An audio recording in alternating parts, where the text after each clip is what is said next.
यह कहानी है एक ऐसे आदमी की जो जेल के अंदर पूरी जिंदगी के लिए फंस जाता है। अब उसे इस जेल में अपनी बाकी की पूरी जिंदगी बितानी थी, लेकिन जब उसे पता चलता है कि उसकी बेटी की जान कुछ ही दिनों के लिए है तो वो यहाँ से किसी भी कीमत भागने का फैसला करता है। लेकिन उसे क्या पता था कि उसका ये फैसला एक सपने में बदलने वाला है। तो कहानी की शुरुआत में हमें एक आदमी फ्रैंक दिखाया जाता है जो एक बुक पढ़ रहा था। उसके चेहरे से साफ पता चल रहा था कि वो यहाँ खुश नहीं है। दरअसल उसे इस जेल में अपनी पूरी जिंदगी बितानी थी और ऐसा वो हरगिज नहीं चाहता था। वो अपनी आधी जिंदगी यहाँ बिता चुका है और अब वो बाकी की जिंदगी अपनी बेटी के साथ गुजारना चाहता है। इधर हमें कुछ कैदी दिखाई देते हैं जो एक लॉन्ड्री रूम में नाली का ढक्कन खोद रहे थे। वो जैसे तैसे करके उस नाली का ढक्कन तोड़ देते हैं जिससे वहाँ एक बड़ी सी सुरंग बन जाती है। वो सब एक एक करके उस सुरंग से बाहर भाग निकलते हैं। आखिर में ब्रोडी नाम का कैदी वहाँ फ्रैंक के आने का इंतजार करता है, लेकिन काफी देर तक इंतजार करने के बाद भी उसे वहाँ फ्रैंक का नामो निशान तक नहीं मिला। इसलिए वो मजबूरन उसे अकेला छोड़कर उस सुरंग में कूद जाता है। लेकिन जल्दी में ब्रोडी अपनी टोपी वहीं भूल जाता है। लेकिन तभी मौके पर फ्रैंक वहाँ पहुंच जाता है। वो पहुंचते ही ब्रोडी की टोपी उठाकर वहाँ से नीचे कूद जाता है। इसके बाद हमें फ्लैशबैक का सीन दिखाया जाता है जहाँ हम फ्रैंक को देखते हैं जो एक धोबी था। उसका काम इस जेल में मौजूद सब कैदियों के मैले कुचैले कपड़े धोने का था। वो हर रोज की तरह कैदियों के कपड़े धो धो कर थक चुका था। उसे इस जेल में अपनी पूरी जिंदगी बितानी थी, इसलिए अब मजबूरन वो इस काम को कर रहा था। उसे पता था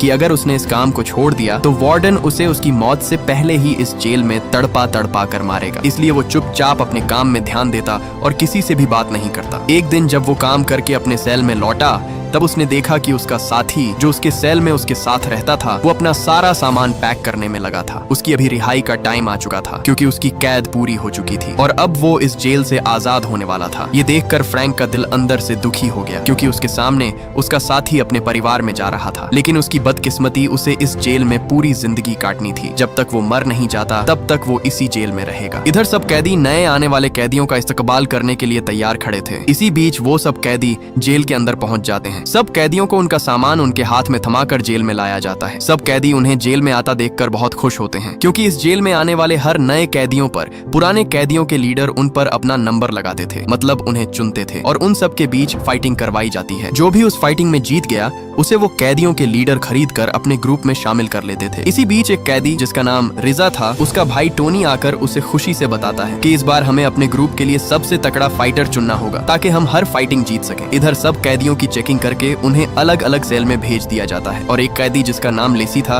उसे फ्रैंक के सेल में भेजा जाता है। उस सेल के अंदर आते ही लेसी को सिर्फ और सिर्फ बुक पढ़ने की जगह और सोने के लिए 2 चारपाइयां दिखाई देती हैं। इसके बाद रात होने पर सब कैदियों को अपने अपने सेल के अंदर जाने के लिए कहा जाता है। लेकिन उसी रात फ्रैंक के लिए एक गार्ड लेटर लेकर आता है। जब फ्रैंक उस लेटर को खोल कर पढ़ता है तो उसके अंदर लिखा था कि फ्रैंक के कई साल घर न आने पर उसकी बेटी ने अपनी जान लेने की कोशिश की है और अब वो हॉस्पिटल में एडमिट है और उसकी हालत बहुत सीरियस है। यहाँ तक कि डॉक्टर ने भी उसे जवाब दे दिया है कि अगर कुछ दिनों तक उसका दिमाग शांत न हुआ तो उसकी जान जा सकती है। ये सुनकर फ्रैंक के पैरों तले जमीन ही खिसक जाती है क्योंकि उसकी बेटी ही उसका सब कुछ थी और अब उसकी बेटी की जान खतरे में है। इसलिए वह अंदर ही अंदर सोचने लगता है कि चाहे कुछ भी हो जाए वह हर हाल में अपनी बेटी से मिलकर ही रहेगा। फ्रैंक अपने दिल के सुकून के लिए सीधे एक चर्च में आता है, लेकिन वहाँ चर्च बंद था। एक गार्ड आकर उसे बताता है कि अभी टाइम खत्म हो चुका है, अब तुम सुबह ही आना। इसलिए वह वापस जाने लगता है, लेकिन वहाँ वह गार्ड फ्रैंक के चेहरे पर दुख देखकर उस चर्च का दरवाजा खोल देता है। चर्च के एक कोने में फ्रैंक उस लेटर को देखकर फूट फूट कर रोने लगता है क्योंकि जिसकी वजह से वह इस जेल में अपनी कैद काट रहा था उसी की जान अब दांव पर लगी हुई है। अगली सुबह जब फ्रैंक मशीन में कपड़े धो रहा था तब उसकी नजर उस मशीन के एयर वेंट पर पड़ी। वहीं उसे ऊपर एक पानी का पाइप भी दिखाई देता है जिससे पानी टपक रहा था। ये देखकर उसे समझ आ जाती है कि हो न हो ये पाइप इस जेल से बाहर जाता होगा और यहीं से शुरू होती है असली कहानी। उसी रात फ्रैंक अपने साथ वाले सेल के एक कैदी ब्रोडी को उस एयर वेंट के बारे में बताता है कि अगर तुम मेरा साथ दो तो हम मिलकर इस जेल से भाग सकते हैं। फ्रैंक उससे कहता है कि मैं सिर्फ और सिर्फ अपनी बेटी के लिए यहाँ से भागना चाहता हूँ क्योंकि मेरी जान उसी में है। मैं उसे खोना नहीं चाहता और मुझे यकीन है कि मेरे जाते ही वह ठीक हो जाएगी। लेकिन ब्रोडी उसे साफ साफ मना कर देता है कि मैं तुम्हारा साथ नहीं दूंगा। उसे पता था कि अगर वह यहाँ से भाग भी गए तो आगे आता हुआ नदी का पानी उन्हें डूबा कर मार देगा। दरअसल ब्रोडी को इस जेल का चप्पा चप्पा पता था, लेकिन ब्रोडी उसका साथ देने से मना कर देता है। इसलिए जब फ्रैंक उसे वह लेटर दिखाता है तब वह आगे से उसका साथ देने के लिए तैयार हो जाता है। ब्रोडी उससे कहता है कि तुम्हें यहाँ से भागने के लिए एक कैदी लेनी जो बॉक्सर है उसकी जरूरत होगी। वो इस जेल का सबसे खतरनाक कैदी है, वो अगर चाहे तो हमारी कुछ मदद कर सकता है। इसलिए उसी दिन फ्रैंक सीधे लेनी के पास आता है जो बहुत गुस्से में था। दरअसल उसकी कुछ ही दिन बाद रिहाई होने वाली थी, लेकिन एक कैदी को पीटने पर उसकी सजा और बढ़ा दी जाती है जिसकी वजह से वह बहुत तपा हुआ था। फ्रैंक उसे यहाँ से भागने का अपना सारा प्लान बता देता है, जिसे सुनकर लेनी उसे हाँ बोल देता है, क्योंकि लेनी के पास भी यह मौका था वार्डन से बदला लेने का। और यहाँ अब ये 3 साथी हो चुके थे, इसलिए वो तीनों अपना अगला प्लान बनाने लगते हैं। वो तीनों बैठकर डोमिनो गेम खेल रहे थे,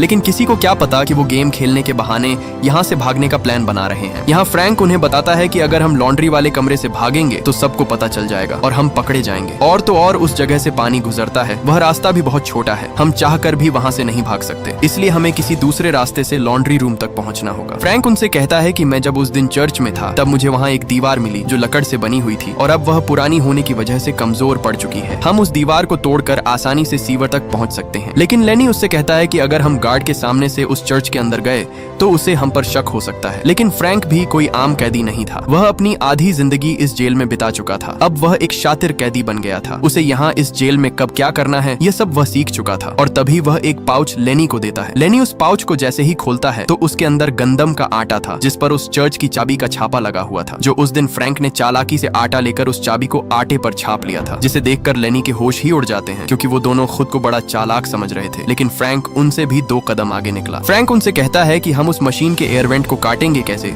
क्योंकि वो तो लोहे का बना हुआ है, उसको हम चाह कर भी हाथ से नहीं खोल सकते। तब आगे से लेनी कहता है कि समझो हमारा काम हो गया, क्योंकि मेरे पास कुछ लोहे के टुकड़े पड़े हुए हैं, लेकिन हमें इस जेल में कटर तो नहीं मिलेगा, इसीलिए हमारे पास सिर्फ एक ही चीज है जिससे उस एयर वेंट को काटा जा सकता है, और वो चीज हीरा है। हमें सिर्फ एक हीरे की जरूरत होगी ताकि हम उस हीरे को इस्तेमाल करके उस मशीन के एयर वेंट को काट सकें, क्योंकि हीरा बहुत मजबूत होता है। उसकी मदद से हम किसी तरह उस एयर वेंट को काट लेंगे। ये सुनकर फ्रैंक उससे कहता है कि इस जेल में हीरा तो मिलना नामुमकिन है, लेकिन आगे से लेनी उसे बताता है कि इसका भी मेरे पास हल है। इस जेल में मेरे लेवल का एक और फाइटर है जिसके दांत पर एक हीरा लगा हुआ है। दरअसल ये फाइटर लेनी की तरह दूसरे सेल का लीडर था, क्योंकि यहाँ का वार्डन सब नए आने वाले कैदियों पर नंबर लगवाकर उन्हें बड़े फाइटर से फाइट करवाता है। जो भी जीत जाता है वही उस सेल का लीडर बन जाता है। इसलिए लेनी उससे कहता है कि हमें हीरा लेने के लिए उस फाइटर से फाइट करनी होगी, और मैं मौके पर उसके दांत पर वार करके वो हीरा अपने पास छुपा लूंगा। उसी रात लेनी सब लाइटें बंद होने के इंतजार में था। जैसे ही पूरी जेल की लाइटें बंद होती हैं,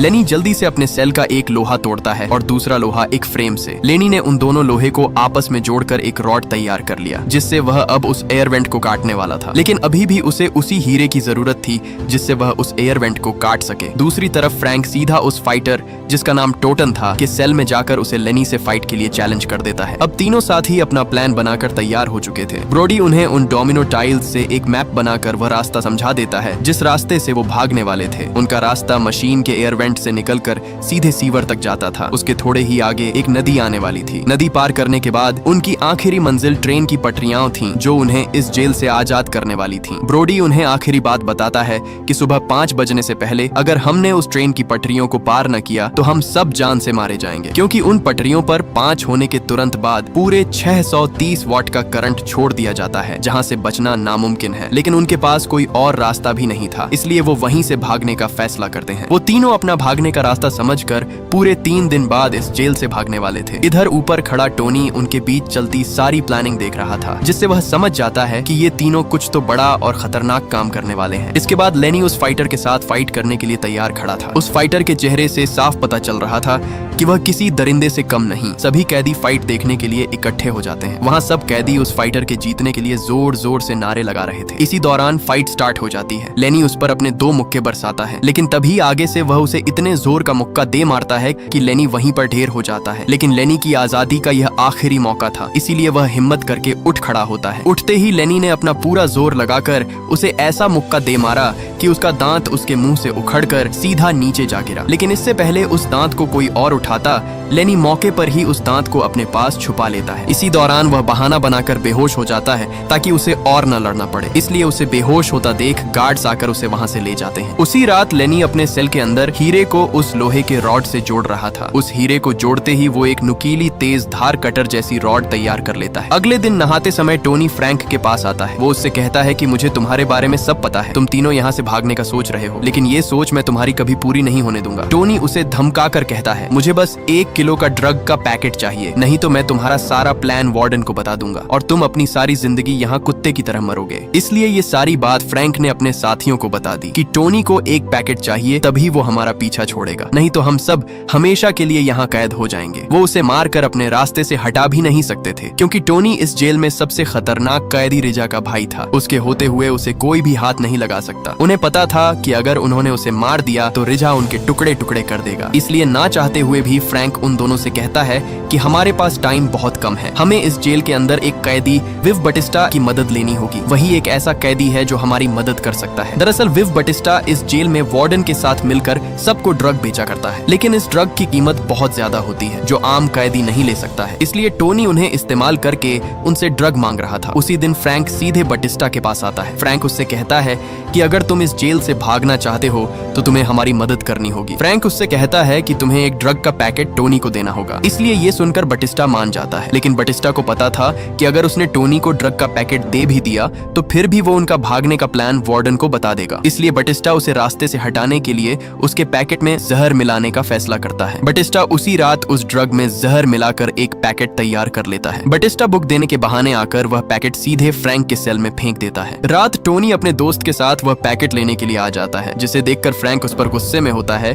कि मैंने तुम्हें अकेला आने के लिए कहा था, क्योंकि अगर यह बात बाहर तक फैल गई तो उनका सारा प्लान फेल हो जाएगा और वे सारी जिंदगी यहाँ कैदी बनकर रह जाएंगे। लेकिन टोनी आगे से कहता है कि मैंने जो कहा है वो करो, मेरा पैकेट मुझे दो, नहीं तो तुम्हारा सारा पोल खोल दूंगा। इसलिए फ्रैंक उसके हाथ में वो ड्रग का पैकेट दे देता है। लेकिन इससे पहले टोनी वहां से जाता, वो फ्रैंक के साथी लेसी को तंग करने लगता है, क्योंकि टोनी की नजर पहले दिन से ही लेसी पर थी। लेकिन लेसी भी कच्चा खिलाड़ी नहीं था। आगे से वो कुर्सी उठाकर उसके सर पर लगातार दे मारता जाता, जिसे देखकर टोनी का साथी वो पैकेट लेकर वहां से भाग निकलता है। लेसी अब टोनी को छोड़ने वाला नहीं था। वो एक सरांदा उसके मुंह पर दबाकर उसे मारने की कोशिश करता है, लेकिन मौके पर फ्रैंक उसे रोक देता है। उस पिटाई की वजह से टोनी की हालत बुरी हो जाती है। लेसी ने उसकी इतनी पिटाई की कि वो ठीक तरह से चल भी नहीं पा रहा था। वो रेंगता रेंगता जैसे ही सीढ़ियों के पास आता है, वो एकदम सीढ़ियों से नीचे जा गिरता है और गिरते ही टोनी की वहीं पर मौत हो जाती है। उसकी मौत की खबर एक कैदी सीधा उसके भाई रेजा को जा देता है। उसकी मौत की खबर सुनते ही रेजा सीधा टोनी के सेल में आता है। जैसे ही वो टोनी के साथी को उठाता है, वहाँ वो मर चुका था। दरअसल उसने लालच में आकर वो सारा ड्रग ले लिया था जिसमें जहर था, और उस जहर की वजह से उसकी भी मौत हो जाती है। इधर टोनी के मरते ही पूरी जेल में अलार्म बजने लगता है। इसलिए फ्रैंक अपने सेल से टोनी का फैला हुआ सारा खून साफ कर देता है, क्योंकि उसे पता था कि रेजा उससे पूछताछ करने जरूर आएगा। दूसरी तरफ गार्ड ने लेसी को एक अंधेरी काल कोठरी में डाल दिया। जैसे ही रेजा को पता चलता है कि उसके भाई की मौत के पीछे फ्रैंक का भी हाथ है, तो वह सीधे उसके सेल में आता है। रेजा उससे कहता है कि मैं तुम्हारी जान बख्श दूंगा अगर तुम मुझे सच बता देते हो। पहले तो फ्रैंक उसे झूठ बोल देता है, लेकिन उसे पता था कि रेजा उसकी जान ऐसे नहीं छोड़ेगा। तब वो उसे सच बता देता है कि मेरा कोई कसूर नहीं है, तुम्हारा भाई टोनी खुद लेसी को तंग कर रहा था, इसलिए लेसी ने उसे आगे से पीट डाला। ये सुनकर रेजा के अंदर लेसी के लिए बदले की आग भड़कने लगती है। रेजा उससे कहता है कि जैसे ही लेसी काल कोठरी से बाहर आएगा, तुम उसको मेरे सेल में लेकर आओगे। दरअसल अब रेजा लेसी को अपने सेल के अंदर ही मारकर अपने भाई का बदला लेने वाला था। इधर सब दोस्त अपने अपने काम में लगे हुए थे। ब्रोडी अंधेरे के लिए कुछ मोमबत्तियां तैयार कर लेता है। यहाँ लेनी जेल से चुराया हुआ एक हथौड़ा और पेचकस निकाल लेता है और दोनों उन चीजों को कपड़े के अंदर लपेटकर छुपा देते हैं। जैसे ही बटिस्टा सबके कपड़े लेने के लिए आता है, वो दोनों चालाकी से उन कपड़ों को उस टोकरी में डाल देते हैं जिनमें उनके काम के हथियार थे, क्योंकि यह टोकरी बटिस्टा सीधे ऊपर लेकर जाने वाला था। बटिस्टा उन कपड़ों को लेकर नीचे लॉन्ड्री रूम में फेंक देता है, क्योंकि फ्रैंक के अलावा कोई भी कैदी लॉन्ड्री रूम में नहीं आ सकता था। वो कपड़े सीधा फ्रैंक की टोकरी में आ गिरते हैं। उन कपड़ों को लेकर फ्रैंक लॉन्ड्री रूम में छुपा देता है, क्योंकि आज रात ये सब यहाँ से भागने वाले थे और ये सब सामान उनके काम आने वाला है। फ्रैंक जैसे ही सब सामान छुपाकर ऊपर आता है, तब पीछे से एक गार्ड उसे अपने पास बुलाता है। ये सुनकर उसके रोंगटे खड़े हो जाते हैं, क्योंकि अब उसे लगा कि उसका ये प्लान फेल होने वाला है। लेकिन जब वो गार्ड के पास आता है तो वो उससे कहता है कि तुमसे मिलने के लिए कोई आया हुआ है। दरअसल उसकी बीवी उससे मिलने के लिए आई हुई थी। उसकी बीवी उसे बताती है कि हमारी बेटी अब हमारे बीच नहीं रही, क्योंकि कल रात वह हॉस्पिटल में ही अपना दम तोड़ चुकी है। ये सुनकर फ्रैंक के पैरों तले जमीन ही खिसक जाती है, क्योंकि वह जिसके लिए यहाँ से भागना चाह रहा था वह अब इस दुनिया में नहीं रही। इसलिए अब वह इसी जेल में अपनी जिंदगी काटने का फैसला करता है। उसी दिन लेसी को काल कोठरी से निकाल दिया जाता है। लेसी सीधे अपने सेल में आता है। आते ही फ्रैंक उसे बताता है कि रीजा ने मुझे तुम्हें उसके सेल में लेकर आने के लिए कहा, क्योंकि वह तुमसे अपना बदला लेने वाला है। फ्रैंक उसे अपनी बेटी की फोटो देकर कहता है कि चर्च के एक कमरे में होल होगा, वहाँ बटिस्टा और लेनी तुम्हारा इंतजार कर रहे होंगे। दरअसल फ्रैंक ये इसलिए कहता है क्योंकि अब उसका इस जेल से भागने का कोई फायदा नहीं था,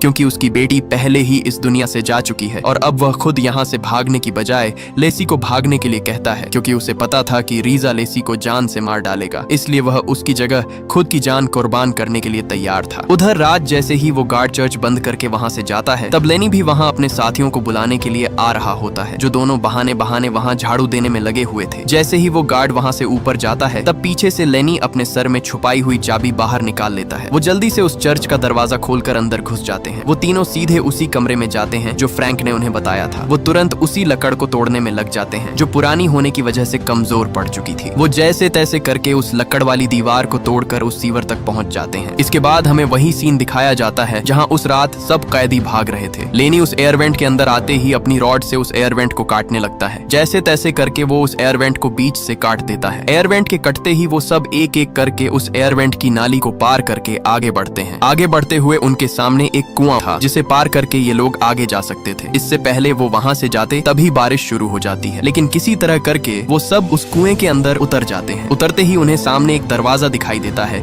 जो बहुत मजबूती से बंद था। वो सब जैसे तैसे करके अपना पूरा जोर लगाकर उसे खोल देते हैं। उस दरवाजे के खुलते ही वो सब एक सुरंग के अंदर आ जाते हैं। इसी दौरान ब्रोडी वही मोमबत्तियां जलाकर उन्हें देता है जो उस दिन उसने अपने सेल के अंदर छुपकर बनाई थी। वो उन मोमबत्तियों को जलाकर सीधे ट्रेन की पटरी की तरफ भागते हैं। वो सब खुशी से भागते भागते आगे एक दीवार से टकरा जाते हैं जो पूरी तरह बंद थी, जिसे देखकर लेनी अपनी हिम्मत हार जाता है क्योंकि उनका यह प्लान फेल हो चुका है। इसलिए लेनी लेसी पर गुस्से होता है क्योंकि यहाँ से भागने के प्लान में वो शामिल नहीं था। लेनी आगे से उसे एक मुक्का दे मारता है। जैसे ही वह मुक्का मारता है तभी दीवार से एक पत्थर नीचे आ गिरता है, जिसे देख उन्हें समझ आ जाती है कि ये दीवार मजबूत नहीं है क्योंकि यहाँ पानी होने की वजह से वो दीवार कमजोर पड़ चुकी थी। इसीलिए वो सब उस दीवार को खोदने लगते हैं। खोदते खोदते वो दीवार एक सुरंग की तरह बन जाती है, लेकिन फिर भी आगे से वो बंद थी। इसीलिए ब्रोडी उसके अंदर घुसकर उसे खोदना शुरू कर देता है, लेकिन तभी ऊपर से वो दीवार गिर जाती है और ब्रोडी उन पत्थरों के बीच फंस जाता है। इसलिए जल्दी से फ्रैंक उसके अंदर जाकर किसी तरह करके उसके ऊपर से सब पत्थर हटाकर उसे बाहर निकाल लेता है, लेकिन ब्रोडी पूरी तरह बेहोश हो चुका था। वो उसे उठाकर वहां से आगे की तरफ बढ़ते हैं। कुछ ही आगे आने पर उन्हें सामने एक बड़ा गेट मिलता है जो मजबूती से बंद हुआ पड़ा था, जिसे वो चाबियों के बगैर नहीं खोल सकते थे। इसी दौरान फ्रैंक को साइड पर एक दरवाजा मिलता है जो खुशकिस्मती से खुला हुआ था। वो जैसे ही उस दरवाजे से बाहर आते हैं वहां उनके सामने ट्रेन की पटरी थी, लेकिन चलते चलते उन्हें एहसास हुआ कि ब्रोडी की सांस नहीं चल रही। जब उन्होंने उसे देखा तब ब्रोडी वहां अपना दम तोड़ चुका था, इसलिए ना चाहते हुए भी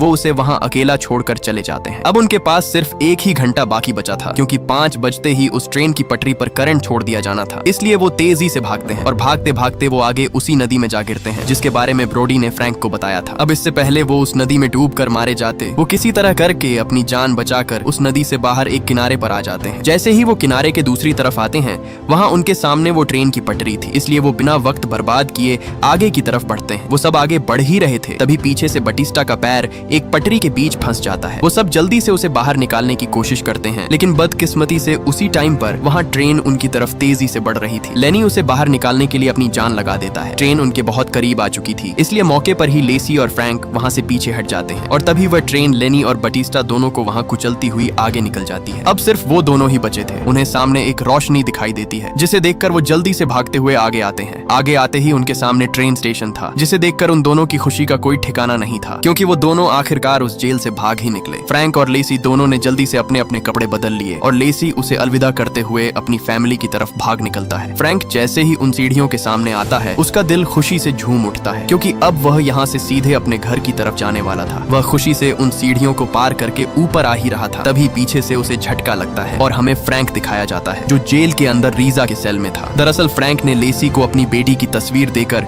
उसे यहाँ से भगा दिया और वो लेसी की जगह खुद रीजा के सेल में आ गया और उसने उसका ध्यान भटकाने के लिए उसे अपने साथ बातों में लगा लिया ताकि लेसी और उसके बाकी साथियों को यहाँ से भागने का समय मिल सके और वे इस जेल से भागकर अपनी मंजिल तक पहुंच सकें। दरअसल जो झटका उसे लगा था वह रीजा ने उसे चाकू घोंपा था क्योंकि रीजा को पता चल चुका था कि वह अपने दोस्तों को भगाने के लिए उसे रोक रहा था। जैसे ही रीजा ने उसे चाकू मारा वह सीधे नीचे जा गिरता है। मतलब हमने जो 5 साथियों को भागता हुआ देखा वह सब झूठ था क्योंकि फ्रैंक यहाँ से भागा ही नहीं था। वह इतने सालों इस जेल में सिर्फ और सिर्फ अपनी बेटी से मिलने के लिए भागने का सोच ही रहा था। वह अपने दोस्तों के साथ जो भागा था वह उसका एक सपना था क्योंकि वह सपने में ही अपने दोस्तों के साथ इस जेल से भाग रहा था। और जब उसे पता चला कि उसकी बेटी अब इस दुनिया में नहीं रही तो वह अंदर से पूरी तरह टूट गया। इसलिए उसने खुद भागने की बजाय लेसी को यहाँ से भागने के लिए कहा था। इसके बाद हमें वही सीन दिखाया जाता है जो कहानी की शुरुआत में हमने देखा था, जहाँ सब दोस्त उस जगह की खुदाई कर रहे होते हैं। इसी दौरान वहाँ लेसी पहुंच जाता है जिसे देखकर ब्रोडी उसे मारने ही वाला था। तभी उसने वह तस्वीर दिखाई